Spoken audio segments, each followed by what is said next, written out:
All right. Hey, today what we're going to do is we're going to start reviewing our practice semester test here. Are these the same problems? What? Yeah. Sure. Okay. All right. I have multiple versions, so. Where's your just to make sure. glasses? So I forgot them. Andy forgot his watch. I got a migraine today. It's already here. Alright. I even forgot my watch today. I feel like so naked with that. Go home, get up. I'm already getting Let's that. do So, all right, today, we're gonna start reviewing. If you look at your whole semester practice guide here, it looks identical to the actual test. Hopefully the pictures won't be so blurry. Oh God. All right, but anyways, God, that problem number 4 looks terrible. All right, but anyways, the goal each day is do 3 problems. Now on Monday we'll do 4 to make sure that we make up for that last one. I want to do about 3 problems a day. I know that doesn't seem like a lot, but it is on certain problems. We do have a lot of work to do on certain ones. But I want to give you some days where you can actually digest, kind of like ask questions about that specific one. You can see more examples if you need it. Today's stuff is pretty easy, which is perfect because we only have about a half hour or so. But each day I want to review. Our semester test for us is on Tuesday. So that kind of gives you a lead up to what our semester test is. Okay, so we'll do 3 problems a day. So today, Tuesday, or Thursday, Friday, and Monday, and then Tuesday is our semester test. This, Matt Rose again. This needs to be turned in on Tuesday. Tuesday. Okay. So I'll make sure of that. Other than that, pretty straightforward. Today is pretty easy. I tried to pick ones like I was looking back through our chapters. Chapter P, 1, 2, and 9. Those are our 4 chapters we did that were still in chapter 9 technically. But those 4 chapters, I just tried to pick what were the main bullets we were supposed to learn. Like a main bullet. Nothing like weird and obscure, but what was something like a major thing that we tried to, like, we spent a lot of time on. So I was kind of looking back. And so when I picked these problems, they were like the main ones we spent probably the most time on per day. Okay? Question? I thought we got to keep our practice test until we're done with the test. You can, but I prefer this turn in Tuesday. Oh, okay. If you want to keep it till Wednesday, if it takes you till Wednesday. Thank you. I don't know if it will, but if you want, you can keep it till Wednesday. All right. Now, okay. Problem number 1, laws of exponents. We spent a lot of time on the law of exponents. I want to make sure that we spend time to talk about this, the types of problems I can put here, because there could be 2 or 3 different types of problems I could put there. I just picked a random one that we had in the homework, because I went back through and looked at the test and practice tests and what I assigned, and I just picked one at random. Something that, it's going to be like overly difficult, but it's something it's going to test, like, do you even know what you're doing? But I'll kind of fill in what kind of type of problem I can put there. Problem number 2, it's a radical. Now this one I just happen to be cube roots, but it'll be something with variables, and you'll have to either add or subtract them. Because it's testing whether you can simplify and add and subtract correctly. So it's kind of got everything in one. And then problem number 3, if I scroll down, there it is. If I scroll down, problem number 3 is a problem where it has a series of questions after it. Yes, I know yours got a little faded. I'll let you copy mine down or like make yours a little bit darker as we go. We'll come back to this one. This one is pretty close to what you'll see on the test day, and I'll make sure that the picture is where it needs to be and it's not randomly in a different spot on the thing. But this is our idea, that I want to make sure that you get to see, the types of problems I'm going to pick from, and you're mentally, ready to go. What type of answer? What type of, what solution set I'm looking for. Am I looking for intervals? Am I looking for just a short answer? Am I looking for any work to be had? That type of thing. So let's go back up to number 1. But these are 3 that I want to go through today. Once we're done for the day. You can work on wherever you need to. Maybe you forgot. Maybe you weren't here the other day and you got to turn to 897. But that's kind of what I want to work on, and then I got to enter your guys' lake scores and stuff. So. Right there. Hey, you're going to need a practice guide. There you go. 3 problems a day until Tuesday. Semester test Tuesday. Okay. All right. Okay. All right. Hey, let's walk through problem number 1. Okay, problem number 1, it's a law of exponents problem. We have to simplify it. This particular problem, they're asking you to multiply these 2 together. When you multiply the 2 together, you're really only multiplying the front 2 numbers together. You're multiplying the numbers you actually know. That's actually what you're doing. It's kind of a trick. But negative 9 times negative 2. What do you get? 18. Positive 18. And I'm not joking. I would literally put the plus sign there to make sure you don't get it wrong. Okay? I know that it's not necessary. I would put it so you know that it's positive before I move to the next part. Okay, now for the variables, you're just going to add the letters up. So how many total x's are there? That was 3 and 6. 9. That's 9 x's. That's a 1y and 4y. And that makes a total of 5 y's. That's the type of answer I'm looking for. Now you're thinking, okay, well, that's pretty easy. Yeah, it's not meant to be difficult. But if you don't know what you're doing, you'll get it wrong. Because I know I'll catch somebody on a simple mistake, one person, they'll multiply the 3 times 6. And they'll tell me there's 18 x's. And they'll multiply 4 times the 1, and they'll tell me there's 4 y's. You're just adding. The only number you're actually multiplying is the front numbers, the numbers you actually know. The letters just get thrown in the back. Now the type of problem I could put here, if I'm just thinking about this out loud, I could put a problem where you have to simplify a fraction. 12x y to the 15. I can put a problem like that. You have to simplify top and bottom. You have to figure out, maybe I even put negative signs, where you have to like move certain items around. The only item that I'm going to move there is move this x to the other side. The 12 doesn't move because it's a negative 12. It doesn't have a power that's negative, so it doesn't move. But that's the type of problem I could put there. I could put a problem where there's a parenthesis, and I put a power on it. That can be fair game because you have to distribute the power through. And the last type of problem I could put there, I can put something like that, where you have a fraction and a power. You should not. Whatever problem I'm going to pick from, it's one you've definitely done before, and it's going to be something where I say it's relatively straightforward enough where it's not going to be like overly difficult where you're going to have to spend all of your time working on that one problem. You like that middle one? Okay. It's pretty overly. So, That is over. so It's over the top. all right. Questions, comments about number 1? Okay, now again, the sections you're picking those from, the prerequisites. I think the laws of exponents was like the 3rd section of the prerequisites, something like that. So, but your book sections are really big, so you have to go find it. Use the table of contents in your book to figure out where the law of exponents are. Okay, but that's the type of problem I'm going to pick from. If you really want to try problems, I would recommend maybe you just ask questions later at the end, or just go try a couple of the odds in your book so you can check the back to see if you're doing it. That's what I would do. And that laws of exponents part. And just pick some that are kind of a range. Don't pick the easy ones. Pick some of the medium ones. Okay? All right, number 2. Let's do this one next. Oh, sure. I looked at this. Okay. All right, number 2. We have a radical. Okay, so we have a cube root. Yeah, this is how Microsoft does the cube roots. Puts a little 3 on the outside of the little tail. Okay, for cube roots, you have to have the cube list. That list will be on the board. It'll be probably over there somewhere, like on the far side, and I'll have the square list. Because if you have a square, you have to have the list to simplify it, unless you can just do the little trick where you do, I had the 2 methods I showed you, or you do God's method or mine, where the idea is that you can split these up. I'll do the God's method. I actually like that method. But anyways, you break up the 24 to be like 8 and 3.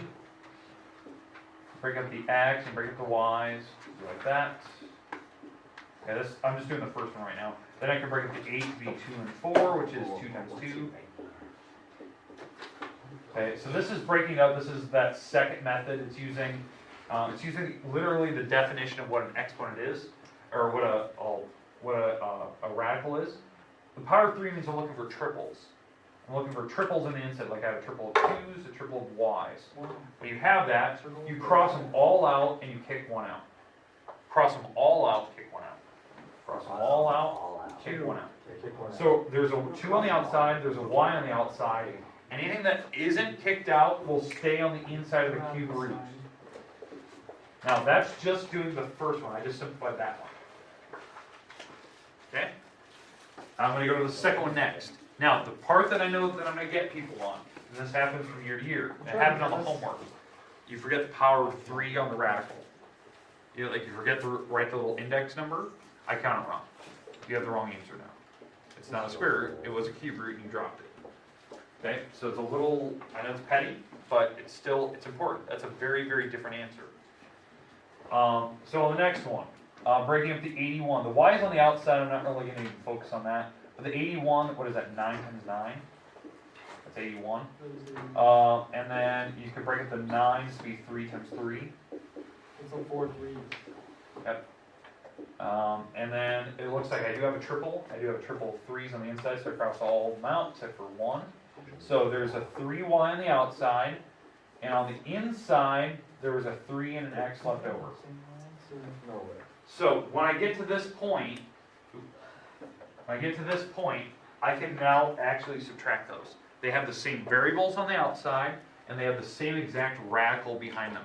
If anything is different between the variables and the radicals, like anything, you can't add or subtract them. They have to have the same variable, like same powers, and the exact same radical for you to add or subtract. So all you have to do to add or subtract is subtract the front numbers. You're just doing the leading numbers, leading coefficients. What's 2 minus 3? Negative 1. Y, the cube root of 3x, and that's your final answer. And no, you don't have to have the 1 sitting there, but you do need the negative sign. I definitely caught people on the last test that forgot negative signs. I know that happened on a couple of people. They're like, Ward, I had the right answer. Got a negative sign. You didn't. That's, You got it wrong. that's what that means. Put in absolute value. Next time. Okay, alright. And I did catch at least one person on the cube root thing on the last test. Somebody forgot the power of 3 and I don't know the index. Reese, I Okay. can't believe you did that. I did not. Yes, you did. Hey, are we good? Did I? Yep. That's Okay, let's move on to the last problem of the day. Problem number 3. I said today is kind of easy. The later days we'll have to spend a little more time on them, just because of the difficulty of what the math is. Okay, alright. For problem number 3, I'll give you a little bit of time where you can draw the picture. It got a little faded. Apologies, I can't help it. The printers don't like colored pictures. It was a bad picture to begin with, but the printer didn't like it at all. So, take your time, fill this out. If you need to like make the lines darker, whatever you need to do. I'll give you maybe a minute here to draw this out, and then we're gonna go through each part so you kind of know what I'm expecting to see. This is very similar to what's gonna be on the test. I'll probably just pick it basically and do pictures. That's all I'm gonna do. I'll probably have the same exact types of questions because that's really all the book ever asked. I mean, I think there was only one different type of problem where it asked for like max and mins. That was a possibility. That was on one of the questions. But I'm expecting something like this because it's just straightforward. If you can do these, you pretty much know what to do the rest. I don't think I can get one.